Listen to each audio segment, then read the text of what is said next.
खबर शामिल करते हैं। राना सलमान की रिपोर्ट के मुताबिक जफर इकबाल रामे, नायब सदर हमजा लोअर मुस्लिम लीग बहावलपुर, मखदूम समील हसन गिलानी, साबिका MNA हल्का 174 का बेहद मशकूर हूँ, जिन्होंने मौजा महर शरीफ बस्ती अराइयाँ का देरीना मसला हल किया। 1600 फुट सोलिंग जो काम तेज़ी से जारी है और इस बस्ती का 25 kV ट्रांसफार्मर दिया है और उनके हम बेहद मशकूर हैं। इंशाल्लाह आने वाले इलेक्शन में हम अपने इलाकों से जितवा कर दिखाएंगे। उसे मैसेज देता हूँ, घबराना नहीं, अल्लाह पाक समील हसन गिलानी को सेहत और लंबी ज़िंदगी दे, हमारे हल्के का फ़ख्र है। बिस्मिल्लाहिर्रहमानिर्रहीम, अस्सलाम वालेकुम रहमतुल्लाहि व बरकातहू।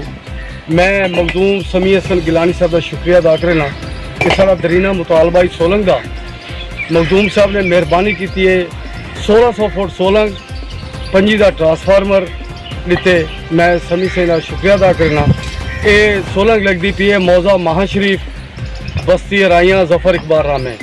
मैं गिलानी साहब का तादिलो शुक्रिया अदा करना कि ये भी उम्मीद करना कि इंशाअल्लाह ताला गिलानी साहब शेर निशान तू इलेक्शन लड़सन और इंशाअल्लाह ताला कामयाब थी सन।